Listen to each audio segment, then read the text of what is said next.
Welcome to the place. I mean, I'm just amazed at the buzz of the community. It's all about community, but I want to talk a little bit about, he set it up really nicely.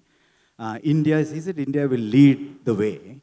And this is very, very important for us to understand. Not everyone has looked back because every day we see a very small blip of change, unless it is AI, then you have to look at Twitter this morning to figure out what's going on. But otherwise, it takes several years before the transformation actually hits you.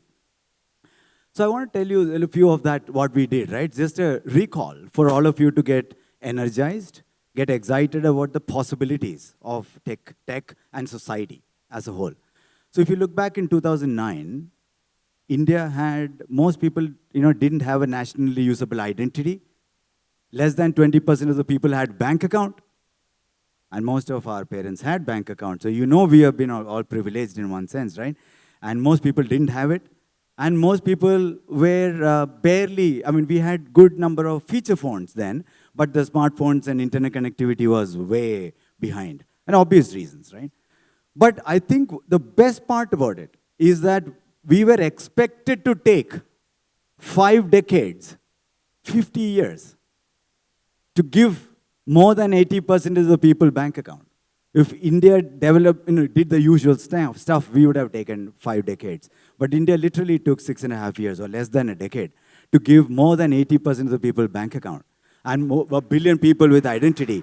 So I think, see, the real value, the real non-linear change is not only in AI, it is also happening at a societal scale, very, very specifically in India. And this came from the underlying thinking of what we call digital public infrastructure. And if you have not been seeing DPI, is one of the hottest topics, especially given G20 presidency, and we have Abhishek Singh and so on. We were at Kumarakam yesterday. There's no other topic other than DPI. I think they even ended up asking ChatGPT, what's the definition of a DPI? What should be the definition of DPI? Because we can't make up our mind, I think, what's the definition of DPI. But nevertheless, digital public infrastructure is nothing but a set of digital building blocks, not solutions. Building blocks plus rules of those highways. Laying the highways not enough. You need to have rules of those highways, plus entrepreneurial and community energy on top of that. Innovation. So community or entrepreneurial innovation on top of that. So these 3 layers, you have to bring these 3 layers together. Infrastructure, very, very minimum. Like identity payment and UPI was, you saw. And one of the stats in UPI, by the way, we moved from less than 50 million people doing digital payments in 2010 when we started identity to 500 million people doing digital payments today. And 500 million people are not, all of them are on smartphone. Very important to understand. We have 380 or 390 in January. Million transactions done on real time. Payment transactions done by people who have no phones. So you can see the reach of democratization and reach of technology to every corner of the society that is actually uplifting. What does it do? It provides opportunity. It provides access for them to be able to actually move ahead in their learning journey, economic empowerment journey, and so on, right? Overall in the life. So this idea of digital public infrastructure really triggered that. And of course, on top of that, the community. And why community is so key is that just laying the infrastructure with rules is not enough.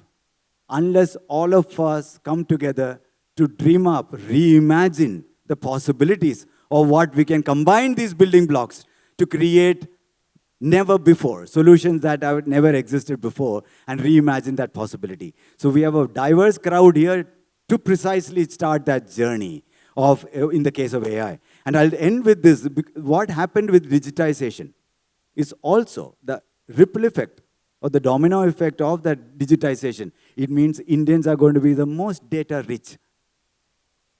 It's very, very important to understand, right? When we digitize, every person, a billion people, leave their digital footprints everywhere. And when that happens, there was a significant thinking. Would that get locked into the government or locked into the private sector? And India is the one that is actually giving the data back to people and credential back to people. And that sets very well for the AI community to think that how can data, not only individual data, but also public data, community data, open data, be unearthed and brought out so that you can all reimagine possibilities of AI. So welcome to the campsite today, and looking forward to a great day ahead. Thank you. And I think we have Vivek. Thank you. We have Vivek ahead of us. Yeah?